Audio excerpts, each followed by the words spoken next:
안녕하세요. 저는 세종시에 사는 36살 먹은 박다연이라고 합니다. 여러분은 사는 게 어떠신가요? 저는 사는 게 너무 힘든 나머지 대인배처럼 용서해준 남편에게 엿을 먹여줬습니다. 남편뿐만 아니라 시댁 식구들까지 깜짝 놀라게 하고 경악을 하게 만들어줬는데요. 제가 도대체 왜 그랬는지 궁금하신다면 제 이야기를 끝까지 들어주세요. 저희 아빠는 중견기업 임원인데 저희 남편은 다른 중견기업을 다니고 있는 영업맨이에요. 그런데 이게 또 문제가 돼서 살짝 골치가 아파졌어요. 아빠가 임원이고 남편도 좋은 회사를 다니고 있는데 뭐가 문제냐고요? 저도 처음에는 든든하니 좋다고 생각했었죠. 그런데 저희가 결혼하기 전에 남편이 우리 집으로 인사를 하러 가자고 했을 거 아니에요. 당연히 그 정도로 사이가 깊어졌으니까 양가 부모님이 무슨 일을 하셨는지는 대략 이야기를 나눴는데요. 우리 엄마는 아빠랑 결혼한 후에 쭉 전업주부셨고 아빠는 회사 임원이라고 했었죠. 그런데 남편이 깜짝 놀라면서 어디 회사 임원이냐고 물어보더라고요. 그래서 제가 아빠가 어디 회사에서 일하고 있는지 말해줬는데요. 그때 남편 반응이 뭔가 쎄하긴 했지만 왜 그러는지 말은 해주지 않았어요. 아닐 수도 있으니까 나중에 말해주겠다고 해서 시간이 지난 뒤에 남편이 저희 아빠를 딱 마주하게 됐거든요. 그런데 남편 표정이 확 굳더라고요. 아빠도 놀라서 설마 하는 표정으로 빤히 쳐다보고 있는 것 같은 거예요. 제가 갑자기 왜 그러냐고 하니까 남편이 머뭇거리다가 이랬어요. 사실 아버님을 전에 뵌 적이 있어. 아버님이 기업 임원으로 계셨을 때 내가 아버님 회사를 찾아가서 계약을 따내려고 했는데 아버님이 안 받아주셨거든. 아빠가 남편이 가져온 아이템을 보고 한숨을 푹 내쉬었대요. 그리고 나서 담배를 한 대 피러 가자고 해서 남편이 아빠를 따라갔다고 하는데요. 아빠가 거기서 같이 담배를 피우면서 이런 식으로 꼽을 줬대요. 이런 걸 밀어붙이는 건 지금 시대에 맞지 않아. 보면 볼수록 느끼는 건데 자네 회사는 트렌드 파악을 못하는 것 같아. 회사에서 방향을 정해주는 거라서 저는 따를 수밖에 없었습니다. 저도 고민을 많이 했는데 이게 위에서 결정이 된 거라서. 아무리 회사에서 하라고 해서 하는 거라지만 자네도 너무하다는 생각 안 드나? 이게 정말 최선의 선택이라고 생각한 거야. 다른 사람도 아니고 자네가 이런 아이템을 갖고 오다니. 아이 정말 실망이야. 자네가 이런 건 안 된다고 자네 손에서 잘라야지. 아이 무조건 다 들고 오면 어떡하나? 사실 제가 이 아이템은 별로라고 최선을 다해서 보고를 했고 여러 팀과 상의도 했습니다. 하지만 회사에서 진행해보고자 해서 이렇게 오게 된 겁니다. 앞으로 이런 아이템은 들고 오지 않도록 조심하겠습니다. 그래, 내가 다른 사람도 아니고 자네니까 하는 말이니 너무 기분 나쁘게 듣지 말게. 일단은 자네 회사로 돌아가서 아이템을 다시 선정해야 할 것 같다고 의견을 내봐. 아빠가 이런 식으로 남편을 돌려보냈다고 하는데 솔직히 남편이 임원급도 아니고 무슨 힘이 있겠어요. 회사에서 하라고 이야기하니까 별로라고 의견 냈다가 오히려 한 소리 듣고 아빠한테 간 거잖아요. 아빠가 이렇게 꼰대 같은 발언을 했다고 남편이 이야기해줘서 난감했죠. 아빠가 확실히 저한테도 말이 많고 잔소리를 자주 하시긴 했거든요. 저는 딸이니까 아빠가 그럴 때마다 그만하라고 막을 수 있었지만 남편은 그 자리가 얼마나 불편했겠어요. 그래서 남편이 우리 아빠한테 약간 감정이 상해 보이긴 했는데요. 그런데 아빠가 진땀을 흘리면서 남편이 하는 말을 듣다가 이렇게 사과를 하시더라고요. 자네도 그때 들어서 알겠지만 그 당시에 자네가 들고 온 아이템이 정말 가망 없었네. 내가 오죽했으면 그랬겠어. 하지만 내가 좋게 돌려보낼 수도 있는데 굳이 기분 상할 말들을 해서 미안하네. 아니요, 아버님도 일부러 그러신 건 아닌데요. 전부 다 저희 회사랑 저 잘 되라고 해주신 말로 알아들었습니다. 사과까지 해주실 건 아니었는데 아무튼 저도 그때 엉망인 아이템 가지고 가서 죄송했습니다. 아유, 아니야. 자네 회사가 운영을 잘못하고 있었던 건데 내가 너무 답답한 마음에 자네한테 괜히 응어리진 걸 풀었던 것 같아. 이제는 그럴 일 없을 테니 우리 딸이랑 마음 편하게 만나게 해. 이렇게 아빠랑 남편이 불편했던 감정들을 풀게 됐는데요. 이날 분위기도 좋았고 엄마랑 아빠가 결혼을 전제로 만나는 걸 허락해 줬어요. 그리고 나서 이렇게 결혼까지 하게 돼서 아무 탈 없이 넘어간 줄 알았죠. 그런데 그게 아니었어요. 저희가 결혼식을 올렸을 때 아빠 쪽 하객이 많이 왔었어요. 아빠가 기업 임원이기도 했고 친구분들과도 교류가 많았거든요. 속칭 인싸여서 화환도 엄청 많이 들어오고 축의도 엄청 들어왔어요. 반대로 남편은 내성적인 편이라 그런지 하객이 별로 없었어요. 게다가 시부모님도 남편이랑 비슷한 성격이셔서 그럴까요? 시부모님의 지인분들이나 친구분들도 거의 안 오셨더라고요. 하객 몇 명과 외국에서 살고 있는 신혼에만 겨우 와서 사진 찍을 때 좀 차이가 나긴 했어요. 하지만 전 그런 걸 신경 쓰는 편도 아니었고, 오히려 저희 쪽이 많이 와서 축의금이 그렇게 적지는 않겠다 싶었죠. 그렇게 결혼식을 끝냈었는데 시댁에서 자격지심을 보이기 시작하는 거예요. 결혼식이 끝나고 신혼여행을 발리로 다녀와서 양가 부모님 선물을 사게 됐어요.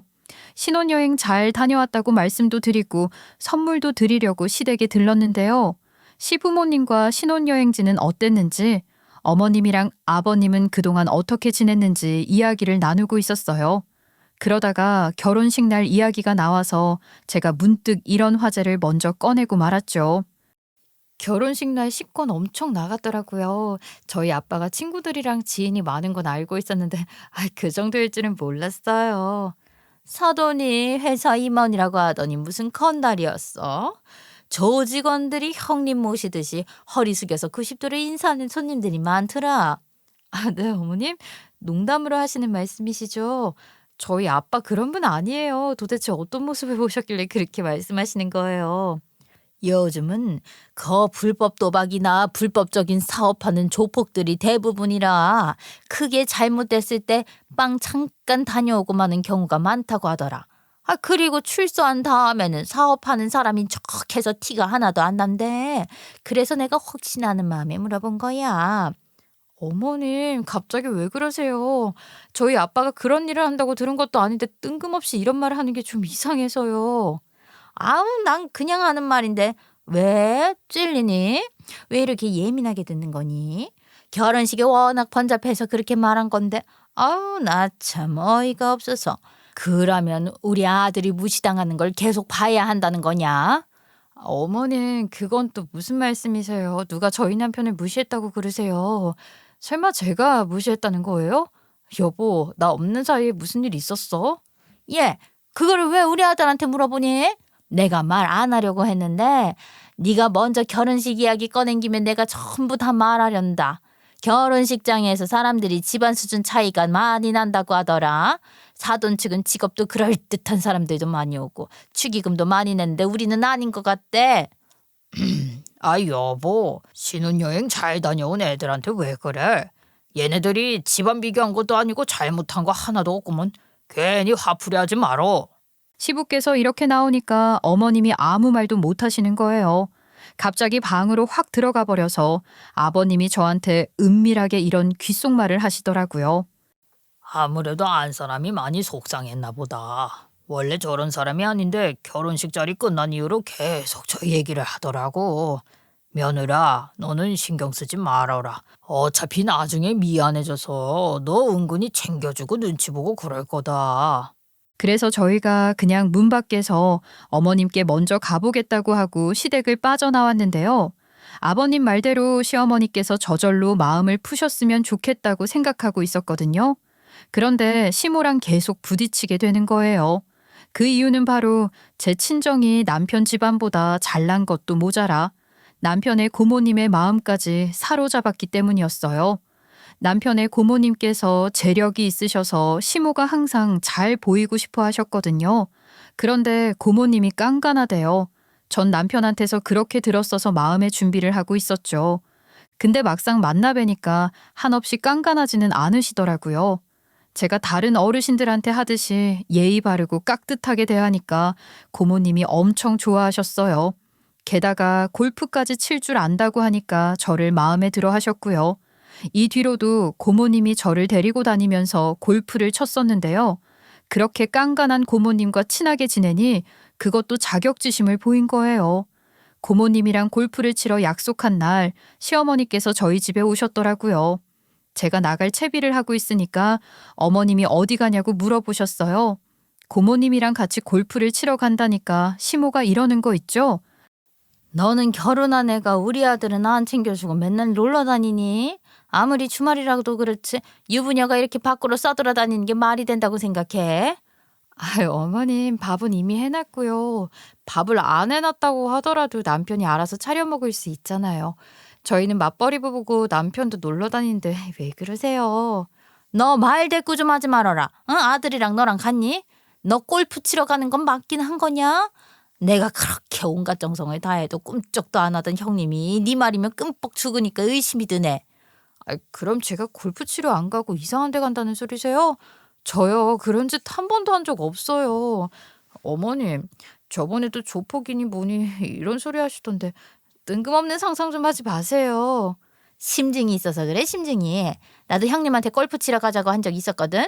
형님 마음에 들려고 내가 골프 레슨까지 받았는데 나랑은 기어코 안 가더라.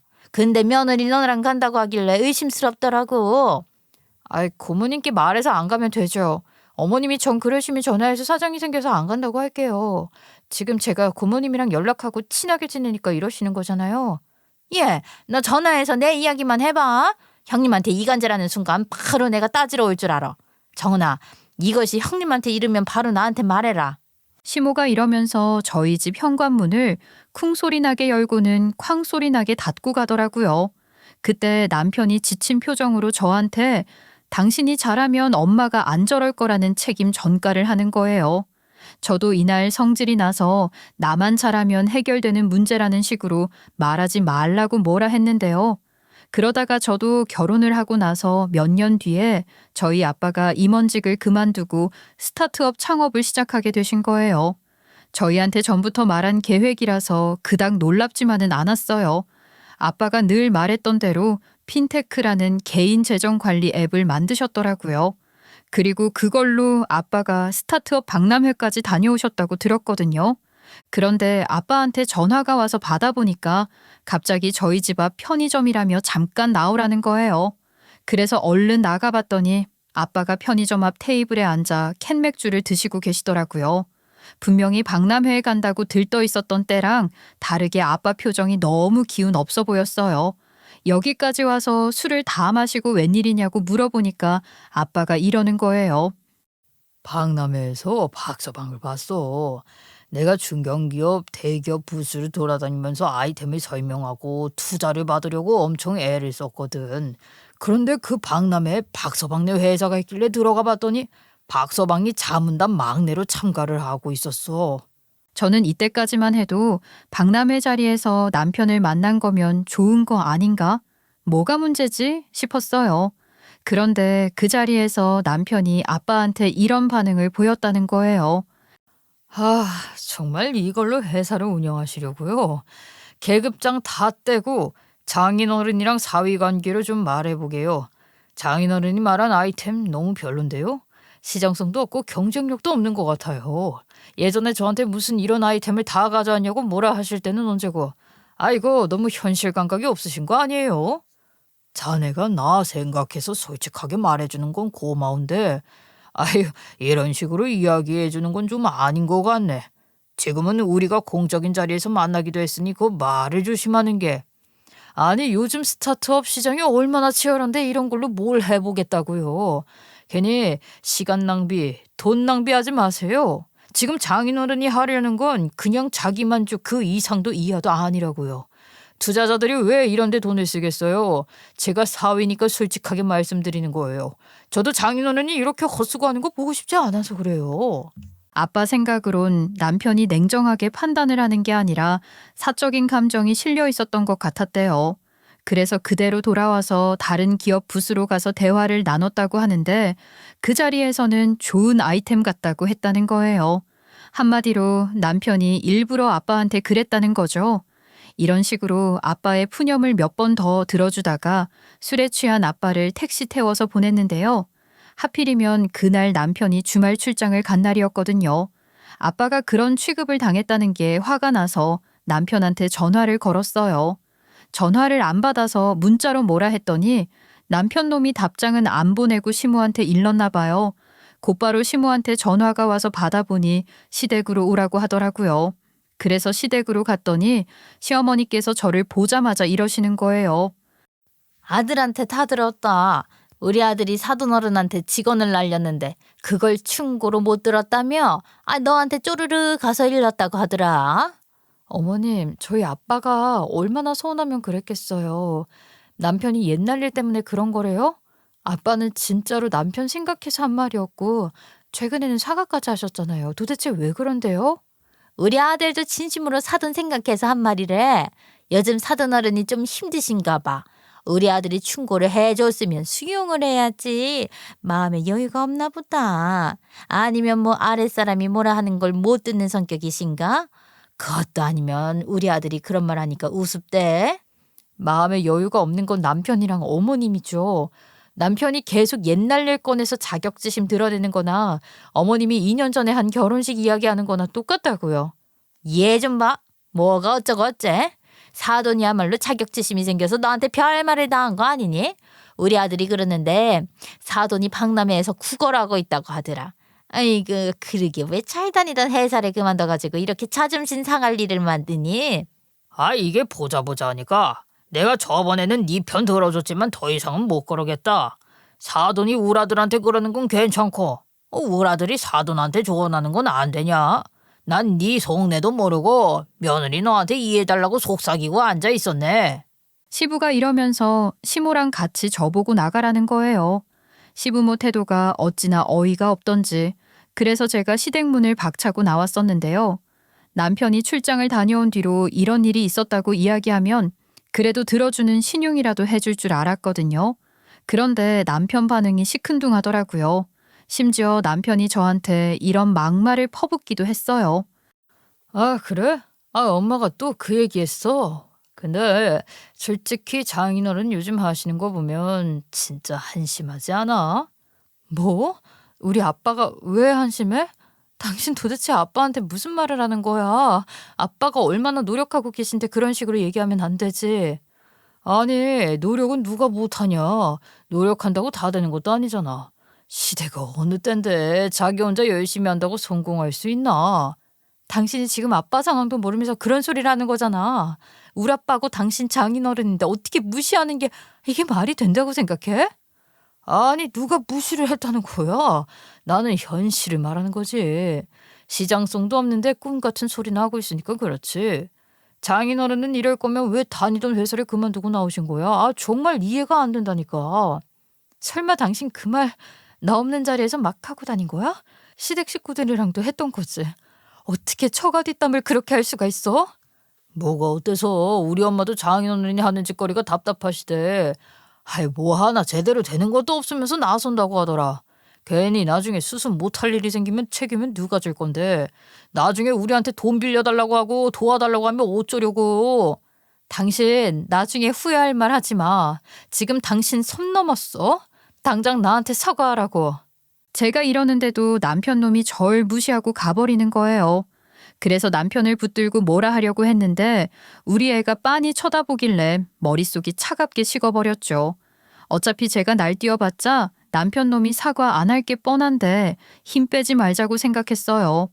저도 더 이상 이 사람이랑 대화하면서 에너지 낭비하고 싶지 않아서 저도 남편 놈을 투명 인간 취급했는데요.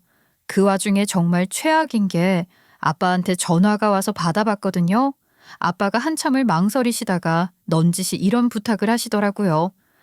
딸, 아빠가 지금 큰 돈이 필요한데 돈 좀 빌려줄 수 있을까? 창호 아이템 때문에 투자금이 필요해서 국가 지원도 좀 받았어. 대출도 더 이상 못 받는 상황인데 3천만 원이 부족하더라고. 아빠가 최근에 핀테크 스타트업을 운영하면서 자금 문제가 발생했대요. 기술 개발이 어느 정도 마무리됐고 이제 본격적으로 시장에 출시해야 하는 단계인데 추가 자금이 필요하다고 하더라고요. 이미 은행 대출을 시도했지만 쌓인 부채가 있는 상황이라 거절당했대요. 주변에 빌려줄 만한 친구나 가족도 없고 동업자들도 이제는 더 이상 자금 투자를 할 수 없는 상태라 정말 막다른 골목에 몰려 있다는 거예요. 그래서 어쩔 수 없이 저한테 전화를 한 거라고 하더라고요. 아빠가 이러시는데 어쩌겠어요. 제가 돈을 구해보겠다고 하고 전화를 끊었었는데요. 3천만 원 정도면 남편 도움을 좀 받아야 하는데 지금 상황에선 말 꺼내기도 싫었죠. 그래서 어떻게 할까 고민해봤는데 대출을 받을 수도 없고 그렇게 큰 돈을 빌려줄 사람도 없더라고요. 아무리 생각해봐도 3천만 원이 있고 그 돈을 빌려줄 만한 사람은 고모님 뿐이었어요. 그렇게 일주일 정도 고민하다가 고모님께 전화해서 안부 인사를 드렸는데요. 어떻게 지내시냐, 건강은 괜찮으시냐, 괜히 뜬구름만 잡다가 제 사정을 이야기해드렸어요. 그런데 고모님이 안타까워하는 목소리로 이러시더라고요. 아휴, 이걸 어쩌지? 우리 딸이 사업을 시작하게 되면서 큰 돈을 투자한 상태라 빌려주기 어려울 것 같은데. 아, 그러시구나요. 그럼 어쩔 수 없죠. 저도 실례인 거 알고 있지만 아빠가 저한테 빌려달라고 부탁한 건 처음이라서 어찌해야 하나 고민하다가 고모님한테 연락드린 거예요. 아이고, 그래. 돈 빌려달라고 부탁했다고 아니 곱게 보지는 않으니까 걱정하지 말아라. 일단은 얼굴 보면서 이야기하자. 이제 곧 보겠네. 곧이요? 그게 무슨 말씀이세요? 저랑 혹시 무슨 약속하셨었나요? 어? 너 설마 까먹었니? 시댁 식구들끼리 식사 자리 갖기로 했는데 정훈이한테 못 들었어. 모임 자리가 최근에 계속 있었잖아. 이 말을 듣자마자 응? 싶었죠. 최근에 시댁 모임 자리가 한 번도 없었거든요. 그런데 고모님이 이렇게 말씀하시더라고요.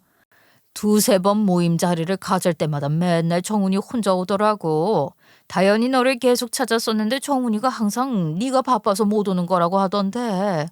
저한테 시댁 모임 자리 가지자고 한 적도 없으면서 어쩐지 요즘 한 달에 한 번씩 말없이 어딜 다녀와서는 시댁에 다녀왔다고 하더라고요. 이거 남편 놈이 저 왕따 시킨 거잖아요. 그래서 제가 한숨을 푹 쉬면서 이렇게 말했었죠. 남편이랑 냉전 중이라 못 들었어요. 요즘 싸워서 집안에서 마주치더라도 말도 안 하고 있거든요. 아이고, 난 그것도 모르고 정훈이한테 너를 꼭 데리고 오라고 했는데. 정훈이도 별말 없이 이번엔 꼭 같이 오겠다고 하더라고.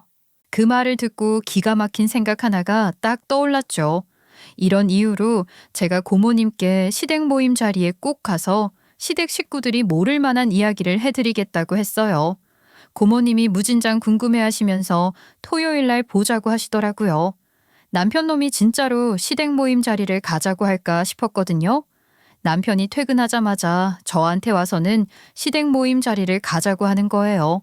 안 그래도 제가 생각해둔 게 다 있었기 때문에 같이 가자고 했죠. 그래서 그 주 토요일 날 남편이랑 같이 고모님이 예약했다는 식당으로 갔는데요. 잠시 후에 시댁 어르신들이 하나둘 모이더니 시끌벅적해지기 시작했어요. 이런저런 이야기를 하시다가 큰아버님이 며느리 자랑을 하시더라고요. 그런데 시모가 내 며느리는 이러시면서 고개를 절레절레 젓는 거예요. 큰아버님이 뭐 때문에 그러냐고 물어보니까 시모가 이런 식으로 뭐라 하는 거 있죠? 며느리 저것은 우리 아들 무시할 줄만 알고 지 아빠 지켜 세울 줄만 알아. 사돈도 별 볼 일 없는 양반인데. 이렇게 대놓고 울아빠를 무시하다니 분위기가 싸늘해지면서 시댁 식구들이 제 눈치를 보기 시작했어요. 게다가 시모가 이런 식으로 대놓고 제 욕을 하는 거예요. 어머머머 저 봐라 저 봐라. 시엠이 눈치 주는 것 좀 봐라. 너네 아빠 이야기했다고 또 이러네. 며느리한테 시엠이가 이래도 되냐? 참 싸가지 없는 며느리야. 이게 다 친정에서 잘못 가르쳐서 그래. 가정교육을 못 받아서 저런다고. 그래서 제가 그동안 쌓인 게 터져서 남편이 아빠를 무시하고 헐뜯는 걸 전부 다 폭로해버렸어요. 심지어 돈 많은 고모님이 저를 좋아하시니까 시모가 저한테 질투를 한다는 것도 말해버렸는데요. 그러니까 시댁 식구들 중에서 깜짝 놀라시는 분들도 계셨고 귓속말도 하시는 분들도 계셨고 불편한 표정으로 자리를 비우시는 분들도 계셨어요. 시부모랑 남편 얼굴은 굳어버리고 있었고요. 그리고 나서 남편이 이렇게 으름장을 놓더라고요. 그 얘기는 지금 안 하는 게 좋을 것 같은데? 우리 부부 사이에 끝난 일인데 여기서 그 얘기 할 필요는 없지 않아? 끝난 일이라니. 누가 그래. 그때 엄마랑 아빠랑 내가 얼마나 기분 상했는데. 내가 이렇게 해야 당신이 두 번 다시는 안 하지. 제가 이러니까 남편이 더 이상 대답하지 못하고 고개를 떨궜어요. 시아버지와 시어머니도 말없이 서로의 얼굴을 보면서 난처한 표정을 지었고 분위기는 점점 더 어색해졌죠. 시댁 식구들 사이에서 조용히 한숨 소리가 들리기도 했어요. 그러니까 시부가 어떻게든 수습하려고 이러시더라고요. 아들이랑 안 사람이 언제 그랬다고 그러니? 며느리 너도 그만해라. 어르신들이 오해하신다. 그리고 마음이 상한 게 있으면 따로 이야기를 할 것이지 왜 이렇게 일을 키우냐. 아버님이 이러시니까 남편이 저보고 자리에서 일어나라고 하는 거예요. 제가 왜라고 물어보니까 남편이 저를 노려봤었죠. 할 말이 있으니까 집에 가서 이야기하자고 하길래 계속 버티고 앉아 있으려고 했거든요. 그런데 시댁 식구들이 안절부절 못 하시는 거예요. 이게 바로 고래 싸움에 새우등 터진다는 거구나 싶었죠. 시부모를 제외한 시댁 식구들은 무슨 죄예요? 저를 따뜻하게 대해주셨던 분들에 대한 예의가 아닌 것 같아서 그냥 인사를 드리고 나왔는데요. 그렇게 남편이랑 같이 차에 타게 됐는데 남편이 차 문이 닫히자마자 이렇게 언성을 높이더라고요. 그 자리에서 꼭 그런 얘기를 했어야 했어? 거기서 우리들끼리 있었던 일들을 공개적으로 언급할 필요가 있었냐고. 다 지나간 일인데 왜 그런 일을 굳이 꺼내서 나도 망신시키고 우리 부모님까지 쪽을 주는 거야. 어머님이 먼저 그런 건 생각도 안 하시는 거야? 그리고 난 사실을 말한 것뿐이야. 시부모님이랑 당신이 잘못한 건 맞잖아. 시댁 식구들 앞에서 체면 차리는 거 보니까 우리 집 식구들한테 한 짓 창피하긴 했나 봐. 이거 전부 다 돈 때문에 이러는 거지? 장인어른 사업이 잘 안 되니까 괜히 꼬장 부리는 거 아니냐고. 게다가 당신 고모한테 돈 빌려달라고 했다며? 내가 3천만 원 빌려줄게. 대신 장인어른 보고 신체 포기각서 쓰라고 해. 뭐? 지금 진심으로 하는 말이야? 우리 아빠한테 그런 걸 요구한다고? 당신이 예전에 들은 말이 기분 나쁘다고 박람회 때 우리 아빠한테서 똑같이 대한 게 맞았구나. 그럼 당신이 나 망신 줘서 열받게 하지 말던가. 그리고 3천만 원이 적은 돈이냐? 나도 쉽게 줄 수 있는 돈이 아니야. 언제 받을지도 모르는 돈인데 보장 받아야지. 장인어른 신장 정도 걸면 되겠네. 신장 하나는 없어도 살 수 있잖아. 당신 미쳤어? 우리 아빠 보고 신장을 걸라고? 와, 당신 진짜 양심 없다. 우리가 당신한테 해준 게 있는데 이렇게 배신을 때리는 거야? 조가가 나한테 뭘 해줬는데? 난 받은 거 없는데. 장모님이 명절 때마다 싸주신 반찬? 그걸로 3천만 원 값을 하긴 부족하잖아. 우리 아빠가 무슨 큰 잘못을 한 것도 아니고 그저 한 번 도와달라고 한 건데 그걸 이렇게까지 모욕을 줘야겠니? 모욕이라니. 그냥 현실적으로 말하는 거야. 그게 그렇게 불만이면 당신이 도와줘. 3천만 원이 없어서 나한테 도움 요청하는 주제. 그 말이 참 많네. 돈이 그냥 하늘에서 뚝 떨어지는 줄 아나. 아니, 어려울 때는 서로 도와야 하는 거 아니야? 그게 가족 아니냐고. 당신이 그렇게 돈만 생각하는 사람이었는지 몰랐네. 나도 내 가족한테는 잘해. 장인어른은 당신 가족이니까 이러는 거지. 솔직히 피 한 방울 안 섞인 남이잖아, 남. 당신 아빠 일은 당신이 알아서 해야 할 문제지. 왜 그걸 나한테 강요해? 내가 언제 강요했어? 부탁한 거잖아. 나는 부탁도 못해? 이럴 거면 나랑 왜 결혼했어? 피 한 방울 안 섞인 남이라고 선 그을 거면 평생 혼자 살던가. 아니 당신이야말로 왜 이렇게 과민 반응해? 내가 뭘 그렇게 잘못했다고 그래? 돈 빌려줄 테니까 신체 포기각서 쓰라니까. 알겠어. 이제 더는 부탁 안 할게. 난 당신이 이렇게 나올 줄 몰랐어. 당신한테 우리 가족은 그저 남인 거니까 앞으로 나도 당신한테 아무것도 기대하지 않을게. 나도 당신한테 무리한 요구 안 할 테니까 당신도 나한테 무슨 부탁하지 마. 나 당신이랑 같은 공간에 있고 싶지 않으니까 내 차에서 내려. 결국 제가 남편 차에서 내려서 택시를 타고 집으로 갔었거든요. 집에 아무도 없어서 남편 놈이 어딜 갔나 했더니 시댁으로 갔었나 봐요. 1시간쯤 지난 뒤에 시어머니께 전화가 와서 받아봤는데요. 시모가 저보고 지금 당장 시댁으로 튀어오라고 소리를 빽 지르는 거예요. 그래서 제가 갔더니 시댁에 시부랑 시모 남편만 있는 게 아니었어요. 호주에서 살던 신우가 언제 한국으로 왔는지 신우까지 앉아 있더라고요. 제가 그렇게 식구들을 쭉 둘러보고 있는데 어머님이 저한테 이러는 거 있죠. 너 우리 아들한테 돈 빌려달라고 했다며? 네 아빠한테 빌려줄 돈 같은 거 없다. 어디서 감히 우리랑 같이 패가망신을 하려고 들어. 아니 그런 말까지 하실 필요는 없잖아요. 어머님이야말로 남편이 무슨 망언을 하고 집을 나간 줄 아세요? 남편이 돈 빌려줄 테니까 신체 포기각서 쓰라고 한 것도 들으셨어요? 아이고 우리 아들이 얼마나 힘들면 그랬겠어. 결혼했으면 좀 잘 살아야 할 거 아니야. 너는 무슨 자신감으로 사돈이 잘 다니는 회사 그만두게 하고 그 스타트업인지 뭔지 그거 하게 놔두고 있는 거냐? 그런다고 우리 아빠 보고 신체 포기각서를 쓰라고 하는 건 아니죠, 어머님. 남편이 우리 아빠 신장을 하나 바치래요. 신장 하나쯤은 없어도 된다고요. 남편이 이런 사람이었으면 저 결혼하지도 않았을 거예요. 결혼하고 나서 사는 게 너무 힘들어졌다고요. 아이고 네가 뭘 했다고 힘들다고 그래? 얘 너 같은 며느리도 내가 더 힘들다. 내 아들한테 빚이나 지려고 하고 우리 아들 개무시하던 네 아빠는 뻔뻔하게 도와달라고 하고 있고. 아 도대체 무슨 염치로 가족들이 그러는 거야? 너는 어디 가서 박씨 집안 며느리라고 하지 말아라. 네 아빠가 필요하다는 3천만 원도 네가 감당해. 우리 아들 건드리지 말라고. 급하면 네가 알아서 해결해야지. 야, 우리 동생이 너 같은 애 만나서 고생하는 거 보면 내 가슴이 탁 찢어진다. 너네 아빠 보고 스타트업이니 뭐니 헛된 꿈이나 꾸지 말고 우리 동생이랑 엄마한테 잘하라고 해. 이런 사람들한테 내가 뭘 바라겠어. 이제는 더 이상 못 참겠으니까 댁들이 사는 집 팔아버려야지. 아이고 얘는 또 뭔 개소리를 하는 거야. 네가 우리 집을 판다고? 아이고 나 참 어이가 없네. 얘 여기가 네 집이야? 시댁 식구들이 저를 한참 동안 비웃고 무시하면서 자기들끼리 수군거렸어요. 마치 제가 말도 안 되는 허세를 부린다고 생각하는 것 같았죠. 하지만 시댁 인간들이 모르는 사실이 하나 있었는데요. 시댁집이 제 명의로 된 제 집이었거든요. 어떻게 시댁집이 제 명의로 되어 있었냐고요? 회사에서 일하고 있을 때 고모님이 퇴근하고 나서 아무도 모르게 만나자고 하시더라고요. 안 그래도 남편이랑 사이가 안 좋아졌을 때라 말을 안 하고 있었거든요. 그래서 퇴근하고 나니 고모님이 카페 주소를 보내주셔서 거기로 만나러 갔었죠. 고모님이 할 말이 있다고 하시더니 한참 동안 이마만 짚고 계시는 거예요. 그러다가 겨우 이런 말씀을 하셨는데요. 아이고, 너네 시댁 말이야. 그 집이 내 동생 명의로 되어 있었거든. 내 동생이 그 집을 담보로 대출을 받았었는데 갚지를 못하고 결국 경매로 넘어갔어.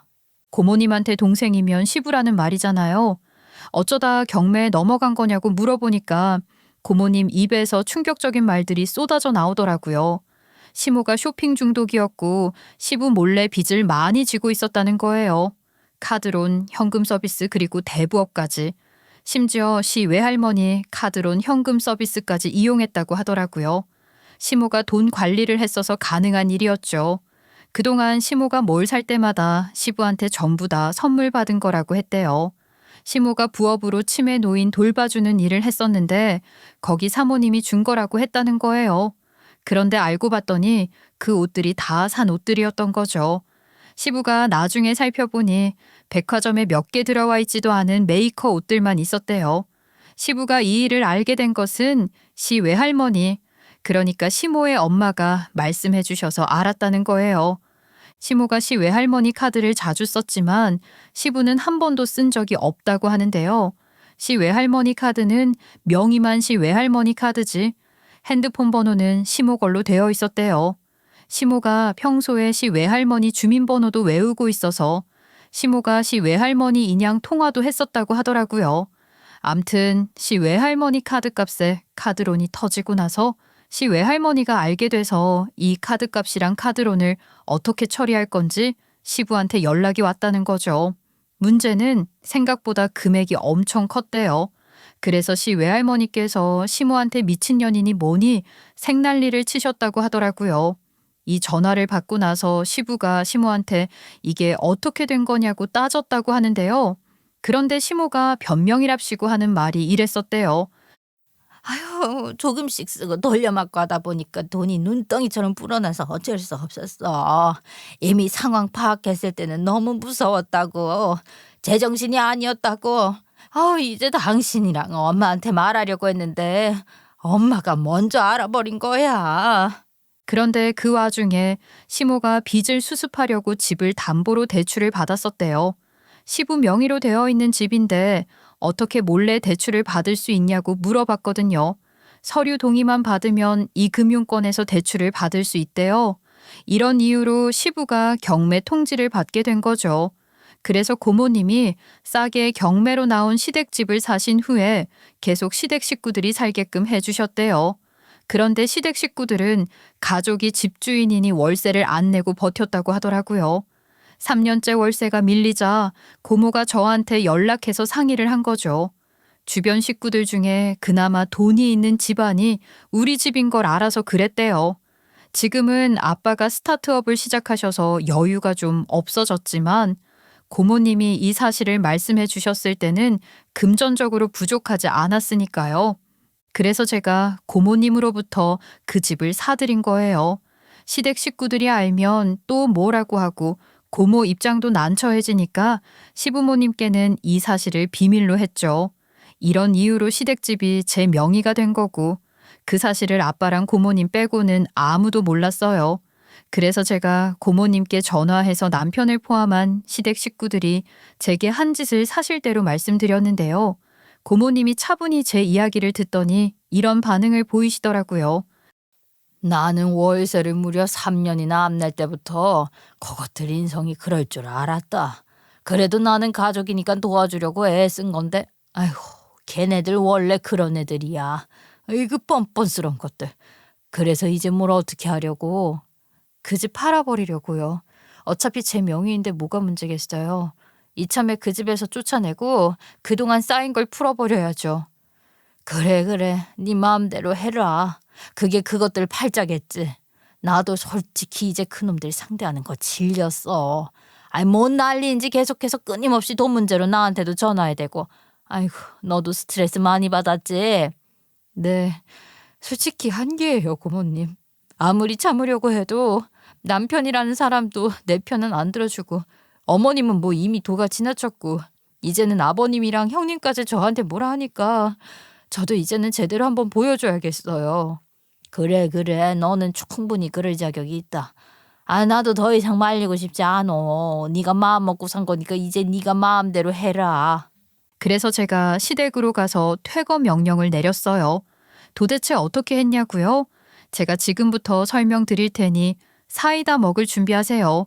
시댁 초인종을 막 누른 다음에 문이 열릴 때까지 기다렸어요. 시모가 문을 열어줬길래 안으로 들어갔는데요. 남편이 시댁에 있을 거란 제 예상이 맞았더라고요. 시부랑 남편이 같이 있길래 제가 대뜸 이래버렸죠. 저기요, 이제 짐 다 빼셔야 해요. 집주인인 제가 이 집을 팔았거든요. 112에 전화해서 주거침입죄를 신고하기 전에 나가세요. 뭐? 아니 지금 무슨 소리를 하는 거야? 네가 이 집을 팔았다니? 이 집은 네 명의가 아닌데 무슨 수로 팔았다는 거야 얘가 진짜. 네가 무슨 권리로 팔았냐고? 이 집이 제 명의니까 권리가 있죠. 3천만 원 받고 싶으면 저희 아빠 보고 신체 포기각서 쓰라고 했잖아요. 아빠한테 그런 걸 쓰게 할 수는 없어서 어머님이랑 아버님 말대로 제가 알아서 해결하려고 이 집을 팔아버렸다고요. 죄송해요. 아이 말도 안 돼. 이 집이 네 명이라고? 거짓말 하지 마라. 이 집은 내 누나 명의인데 계속 뭐라는 거야 이게. 어디서 감히 시부모한테 구라를 쳐. 고모님한테 다 들어서 내막을 다 알고 있거든요. 그런데 고모님도 이제 제 편이 됐으니까 정사는 해야겠죠. 고모님 마음고생 시킨 거랑 저한테 한 것들 참교육시키고 우리 아빠 사업자금도 대줄 겸 겸사겸사 집을 판 거예요. 아이고 네가 우리를 이렇게 내쫓겠다는 거야? 이 집을 팔면 우리는 어디로 가라고? 우리가 이 나이에 어딜 가라는 거냐? 그거는 뭐 제가 알 바가 아니죠. 어머님이랑 아버님이 말씀하셨잖아요. 힘든 일은 스스로 해결하라고요. 이제 어머님도 직접 해결해 보세요. 저도 남편 놈이 문제니까 이혼으로 직접 해결해 보려고요. 아이고 네가 우리 아들이랑 이혼하면 뭐 어찌 살려고. 아무리 시대가 변했다고 해도 거 이혼하면 여자만 손해다. 이혼해서 나중에 후회된다고 질질 짜지만 말어. 남편이란 사람은 저를 전혀 지켜주지도 않고 뻔뻔하게 구는데 이혼하면 저만 손해라고요? 그래요. 누가 손해인지 보자고요. 저 이 집 팔고 이혼하고 할 수 있는 복수는 다 할 거예요. 아, 다들 이 집이 제 명의라는 걸 믿지 않아서 이러시는 거예요? 그럼 이거 보여드릴게요. 이러면서 제가 강제 퇴거 명령 집행 의뢰서를 보여줬는데요. 시댁 식구들이 그걸 보고 입을 떡 벌리고 있길래 제가 이렇게 비아냥댔죠. 이 신청권이 있다고 들었는데 시간과 돈이 넉넉하면 한번 해보세요. 아, 두 개 다 없겠구나. 빚 때문에 월세도 못 내는 사람이 변호사 선임할 돈이 어디 있겠어요? 뭐 있다고 하더라도 어머님이랑 아버님 100%싹 다 쫓아낼 수 있을걸요? 며느라, 진짜로 이 집이 네 집이었어? 그러지 말고 제발 우리 좀 살려줘. 우리가 잘못했다. 다 내가 잘못했으니까. 그러니까 제발 한 번만 용서해다오. 저한테 냉정하게 대하셔놓고 뭐 이제 와서 용서를 구하시는 건 너무 이기적인 거 아닌가요? 그러니까 처음부터 저 인간 대접해주고 가족처럼 대해주셨어야죠. 기회는 이미 충분히 드렸어요. 제가 드린 기회 전부 다 발로 차버리셨으니까 이제 끝이라고요. 다연아, 아유 내가 미안하다. 그 방금은 내가 너무 당혹스럽고 무섭고 그래서 내가 말이 엇나갔어. 내 무릎 꿇고 빌게. 뭐든지 할 테니까 기회 좀 줘라. 어? 여보, 내가 장인어른한테 그 신체 포기각선이 신장이니 그런 말한 거 미안해. 내가 장인어른한테 가서 절하면서 사죄드릴 테니까 제발 용서해주라. 처음엔 저한테 따지고 들 때는 언제고 남편을 포함한 시댁 식구들이 울고불고 하면서 매달리더라고요. 그래서 제가 사과를 하면서 애원하는 시댁 식구들을 떼어놓고 있는데 뒤에서 신우 목소리가 들리는 거예요. 신우가 현관문을 열고 들어왔다가 시부모가 제 바짓가랑이를 붙잡고 빌고 있는 모습을 본 거죠. 신우 손에 커다란 캐리어가 들려있는 걸 보아하니 귀국하자마자 온 것 같았어요. 저를 보자마자 제 머리채를 잡으면서 이렇게 발광을 해대는 거예요. 야, 이 누나, 네가 역시 그럴 줄 알았어. 내가 없는 사이에 우리 동생은 물론 엄마 아빠까지 아주 드잡고 있었구나. 내가 너 때문에 한국으로 아예 들어오려고 준비했어, 이년아. 시댁 식구들이 그 꼴을 보자마자 바로 신우 머리채와 멱살을 잡기 시작했어요. 신우가 깜짝 놀라 갑자기 왜 그래 라고 소리치는데 시댁 식구들이 눈이 횟가닥 돌아간 채 악을 쓰더라고요. 아이고, 이 미친 거사. 안 그래도 며느리가 아예 돌아서서 어찌해야 나 눈앞이 아득한데 네가 나서서 이러자면 어쩌자는 거야. 장녀라는 것이 돈도 없어서 부모한테 한 푼도 못 도와주겠다고 했으면 가만히 있을 것이지. 어디서 한국까지 와서 이 난리냐. 누나는 호주에 쭉 박혀있을 것이지 왜 나서는 거야. 누나 때문에 와이프가 더 화났으면 어쩌려고. 나 이혼당하면 누나도 잘못되는 거라고. 그러니까 빨리 지금 당장 사과해. 시댁 식구들의 손길에 신우가 엉망진창이 된 채로 주저앉았어요. 신우가 난 가족을 위해서 그런 거다. 근데 왜 나한테 그러냐 징징거리고 있었죠. 시모가 그런 신우한테 그동안 있었던 일들을 쭉 설명해 주니까 신우 얼굴이 창백해지더라고요. 그리고 천천히 저를 올려다보더니 신우가 무릎으로 기어와서 손이 발이 되도록 빌기 시작했어요. 어머, 미안해, 다연아. 나는 그런 상황인 줄 몰랐어. 문자로라도 말하지 그랬어. 그럼 이런 일이 없었었잖아. 내가 이렇게 사죄할 테니까 우리 엄마랑 아빠 좀 도와주라. 이 집에서라도 살게만 해줘. 어? 아무것도 모르면서 먼 타국에서 신우이 짓 하더니 효녀짓거리라도 하려고요? 그런데 어쩌죠? 저는 이미 이혼할 마음 먹어서 그럴 생각 없는데. 제가 이러니까 신우가 파드득 몸을 떨어대며 안 된다 안 된다 그럼 안 된다 막 사정하더라고요.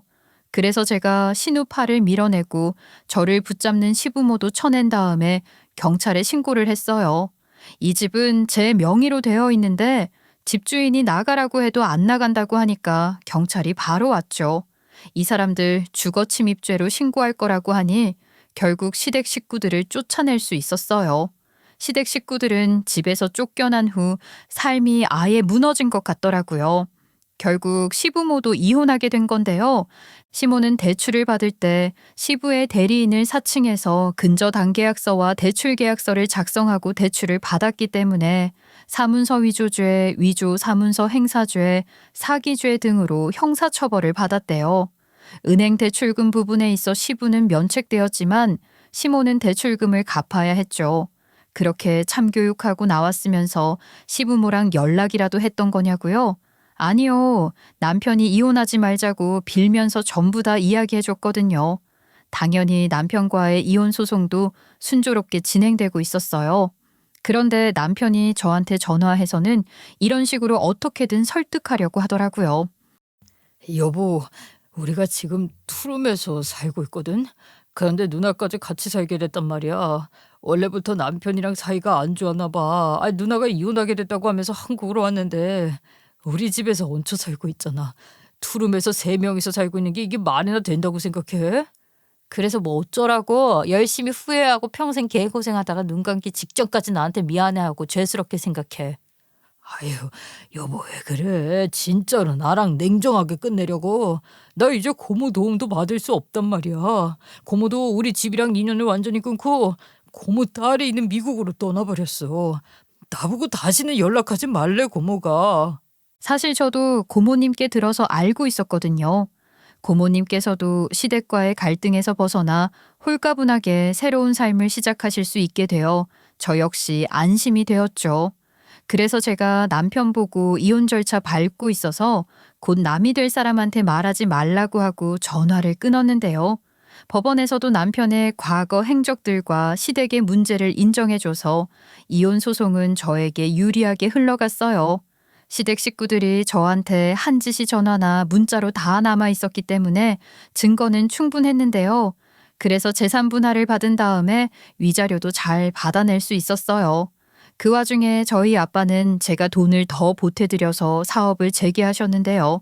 덕분에 사업은 점점 안정을 찾아가고 있고 그동안 한 고생을 보상받고 있다고 하더라고요. 이제 아빠가 저한테 돈도 갚으셔서 홀가분하게 혼자서 제 삶을 꾸려나가고 있어요. 그동안 쌓였던 스트레스를 해소하고 자유를 만끽하다가 이렇게 사연글을 써보게 된 거예요. 저를 싫어하는 사람을 설득하겠다고 노력할 필요도 없더라고요. 어차피 그 노력 속에서도 절 싫어하고 괴롭히려고 했으니까요. 그러니까 여러분도 저 같은 상황을 겪고 계신다면 애쓰지 마시고 여러분 인생 챙기시길 바랄게요. 여기까지 제 이야기 들어주셔서 감사합니다.